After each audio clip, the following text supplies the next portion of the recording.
What's going on, guys? It's your boy John the Liquidator coming back with breaking news from the WNBA CBA negotiations. It looked like the league has offered the young ladies a 30-day extension. Guys, for this one here, we got to go all the way up to New York. Let's get it. Let's go. And we finna jump right into this thing. So as of right now, news has broken from Alexa over at ESPN. About 5 minutes ago, guys, that what did I tell y'all earlier? I told you, I stated, I knew that they was going to get some type of... From the jump, John the Liquidator sets the tone. Urgency, shock, and that classic breaking news adrenaline. His voice carries the tension of something much bigger than basketball. The league offering a 30-day extension might sound like progress, but it feels more like a bandage on a bullet wound. He's calling out exactly what fans have been fearing, that behind the smiles and press releases, the WNBA is scrambling to hold things together. When he says we're going to New York, it's not just a trip, it's a journey to the heart of the chaos. Time to face reality, guys. It is time to face reality. 2026 WNBA season is cooked. It's cooked where it's cooked like Thanksgiving food. It's all cooked. It is over. It's done. Finito. There will be no 2026 WNBA season. As it seems, we were hoping for a 60-day extension because we know the October 31st deadline is 3 days away. No extension has been signed. The last time that there were CBA negotiations and an extension had to... This paragraph hits like a bomb. The 2026 WNBA season is cooked. That line alone sends shockwaves. You can feel the frustration and disbelief. It's raw, it's emotional, and it's the voice of every fan who's tired of uncertainty. John compares it to Thanksgiving food, and that metaphor says it all. The league's fate isn't simmering, it's burnt. The 60-day hope has died, the deadline is near, and reality has set in. The WNBA might be walking straight into a dark off-season. Guys, that what did I tell y'all earlier? I told you, I stated, I knew that they was going to get some type of extension. That is what I said. Now, I thought that they was going to get an extension for the 2023 negotiation, but it looked like they has offered the players a 30-day extension to continue negotiations for a new CBA agreement. It says time is ticking for a resolution one way or another, with Friday being the deadline. Now, this news is like... Hey, John doubles down, reminding everyone that he called this. You can hear a mix of pride and pain. He predicted chaos, and now it's happening. The 30-day extension isn't a solution. It's a delayed tactic, a pause before the storm. His tone says it all. Time is running out, and the clock is louder than ever. The energy is building. This isn't just an update. It's the calm before the explosion. 2026 season. Let's break it down. Welcome to Keep the Vision. Make sure you like, comment, subscribe, share the channel, hit that bell notification, hype the video, man. Let's go. I'm pissed. I wanted to see Caitlin Clark absolutely destroy these ladies this season. I was ready to watch her cook them. Now, you're telling me we can't even get an extension done. Pure emotion. John's voice breaks from reporting into passion. I'm pissed. That's not scripted. That's real frustration from a fan who loves the game. The mention of Caitlin Clark shows how much this season meant. Fans were ready for greatness, for competition, for magic. And now, it's slipping away over paperwork and politics. The shout-out to Carly Bell added credibility, but the message remains clear. The system failed the fans. Again. It says time is ticking for a resolution one way or another, with Friday being the deadline. Now, this news is like literally right off the press right now. I have not seen this article from ESPN. Like I stated, this thing has just dropped just now. Let's see here. It stated the WNBA has offered players a 30-day extension to continue negotiations for the new collective bargaining agreement, sources told ESPN on Tuesday. an extension before the currency. You can feel the intensity shift here. This is fresh, hot off the press chaos. The story is developing in real time, and John's commentary mirrors that urgency.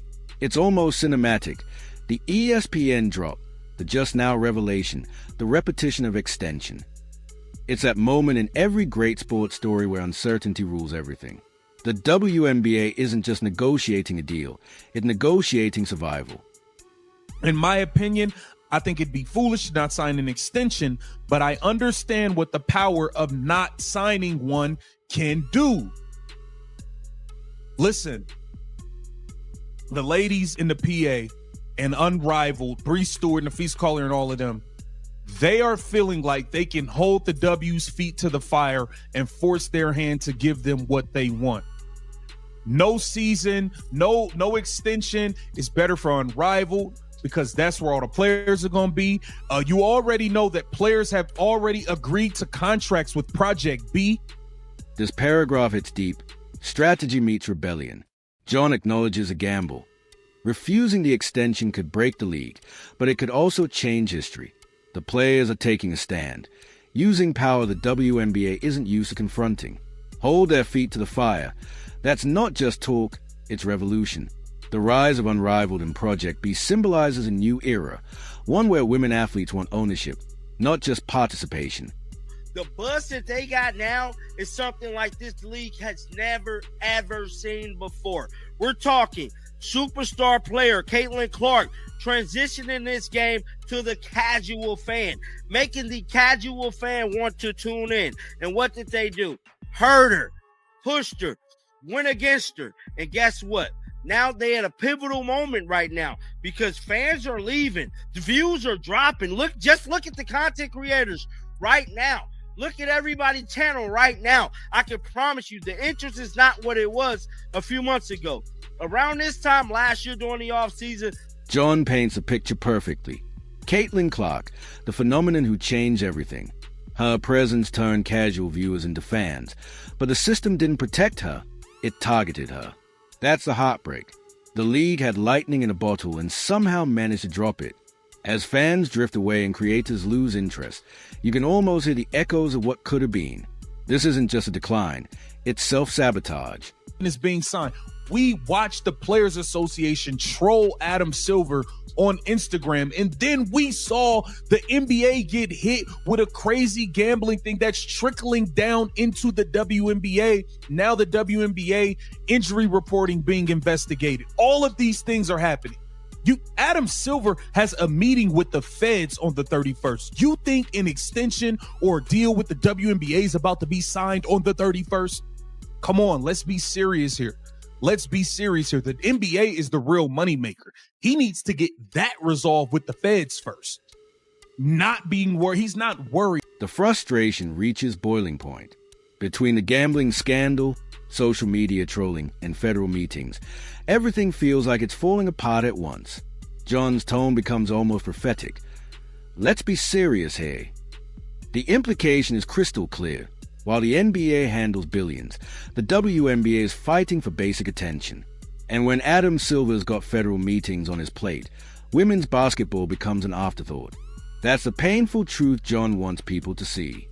Now they at a pivotal moment right now because fans are leaving. The views are dropping. Just look at the content creators right now. Look at everybody's channel right now. I can promise you the interest is not what it was a few months ago. Around this time last year during the offseason, the interest was still high in this whole W thing. With everything that has transpired with Caitlin Clark this year, they need this thing to keep going. They need a reset button. They need a reset button for the attention and for the popularity of this league. A lockout could systematically hurt these women. This is where emotion meets desperation. The league is bleeding viewership. The fans are restless, and the excitement that once filled the offseason is fading.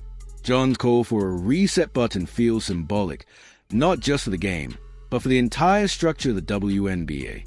If a lockout happens, it's not just players who lose, it's the entire movement for women's sports credibility that takes a step backward. The stakes have never been higher. Additionally, they could let the agreement expire and enter into a status quo period. It is possible that if the agreement expires and no extension is reached, either side could announce intentions to enter a work stoppage, with the owners possibly locking out the players or the players going on strike. The owners want to have a season. The players feel like they have other options. And it benefits, they feel like they have the leverage to say, hey, until you guys give us. Hey, John breaks down the cold reality. If no deal happens, it's war. Lockout or strike. The league could crumble from the inside. The owners want money. The players want respect. And neither side is willing to blink first. It's a modern-day standoff, with millions of fans caught in the crossfire. This paragraph feels like a warning. The kind that hits right before the lights go out. Hold on, Kathy, I done missed this whole part. It says it will also shelve concerns over a potential work stoppage, either a strike initiated by the players or a lockout initiated by the owners. WNBA Commissioner Kathy Engelbert acknowledged during the WNBA Finals, while she was hopeful both sides will meet the October 31st deadline, we have been deadlocked in the past. So now it kind of goes back to what Adam Silver said. So Adam Silver stated last week that it wasn't going to be no lockout. That's what he went on record. This part adds tension in politics. Kathy Engelbert's cautious optimism contrasts with the brutal honesty of what's really happening. She's hopeful, but John knows hope doesn't win negotiations. The mention of Adam Silver's no lockout promise brings corporate contradiction into the mix. It's the same old story. Big words, little action. You can sense a fatigue in John's tone. Fans have heard the speech before, and nothing's changed. Conversations with Kathy Engelbert that we don't know if they happened or not. She called you a liar. She said you're a liar. Caitlin Clark said she never heard about this until you got on a podium and said it in front of the world. That's a little shady to me. So at the end of the day, these players feel like they have the leverage, and it's looking like there won't be a 2026 WNBA season. And I'm truly upset and disgusted by it, man. I'm disgusted by it. Here it says, what happens if there's no deal by October 31st? There are two paths forward if there's no deal in place by October 31st, an extension of the deadline. The gloves come off here. John calls out the deception, the contradictions, she said drama between Caitlin Clark, and the league. The word liar echoes through the paragraph like a gunshot. The disappointment is heavy, not just as a reporter, but as a fan who believed in the league's vision. His disgust feels personal, like watching something you love tear itself apart right in front of you. Because the ball is in their court. They need them ladies. They cannot let this league die. I'm telling you what I know. This is business. They cannot lose the momentum right now. They got they got 1 million views on the damn finals and Caitlin wasn't even playing, bro. Like, what's the odds of something like that? Like, if they go on strike or anything, this league it's going to be hard to make up this ground. That's all I'm saying, but let's finish reading. It said WPAA advisor leaguer Aaron D. Drake said recently on the Athletic Podcast, no off-season podcast, that there will be a new agreement. Momentum. That's the key word here. John knows the WNBA can't afford to stop. One wrong move, and the hard-earned growth evaporates. The million-view finals without Caitlin Clark were a miracle, proof that the league can draw attention. But if they strike now, it's over. The energy, the progress, the fandom, gone. This paragraph screams urgency. The business side is cold, but John's passion keeps it human.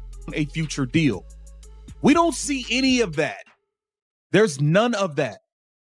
The player, we've heard Satu, all of these players come out and say, oh, it's like they're not even listening to us. It's like in one ear and out the other. They're not taking us serious.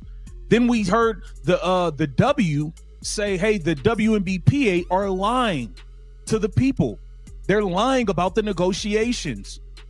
They're trying to get public perception on their side and bring in all these different people. You know, you seen the dude from New York and all of that. I don't know much about him, but Now the cracks are visible. Players feel unheard, silenced, and disrespected. John captures that raw frustration. One side accuses the other of lying, of manipulating fans, of twisting narratives. The league that once prided itself on unity now looks like it's breaking apart. It's chaos disguised as negotiation, and every accusation only deepens the distrust. You can hear John's disbelief. This isn't leadership, it's ego warfare. To measure the growth as opposed to share revenue. So they trying to get revenue share, right? They trying to get the same thing NBA players got. Revenue share. Y'all ain't getting it like them, bro. Y'all ain't getting it like them. Y'all can't do what they do. You know? I'm sorry, but it is what it is. Y'all ain't getting money like them NBA players. Y'all ain't getting views like them NBA players. So y'all can't hold yourself to the same caliber that they holding themselves to. You feel me? Like, it's levels to this, man. It's levels to this. Here comes the hard truth. John lays it out brutally. You ain't getting it like them NBA players. It's not disrespect, it's realism. The WNBA's growth is real but limited, and trying to copy the NBA financial model is a losing game. It's a reminder that ambition without foundation leads to collapse. His tone turns firm, almost fatherly, as he stresses, it's levels to this. The message, earn it first, then demand it. Convenient that all of a sudden, Nafisa Collier is name dropping Caitlin Clark every 13 seconds. Every 13 seconds, she's saying her name. And this is all to push Unrivaled. They want to be able, she's collected so much money from these people investing in Unrivaled. How could she then turn to them and say, hey, we can't have Unrivaled anymore? If I just gave you $20 million for Unrivaled, I'd be damned if you come tell me there ain't going to be no Unrivaled no more. And you ain't playing it. You've lost your mind. Nafisa Collier, I don't believe none of these people. I think it's some shady stuff going on. And then comes a final punch, the drama behind Unrivaled in Nneka Ogwumike's camp. John doesn't mince words. The name-dropping, the money, the manipulation, it all sounds like politics hiding behind empowerment. The idea that Caitlin Clark's name is being used for leverage infuriates him. It's not about building the game anymore. It's about power and profit. His conclusion hits hard. I don't believe any of them. It's the sound of a man who's lost faith in what the WNBA claimed to stand for. Thanks for watching. Don't forget to like, comment, and subscribe to Basketball Hoop Crow for more amazing basketball videos.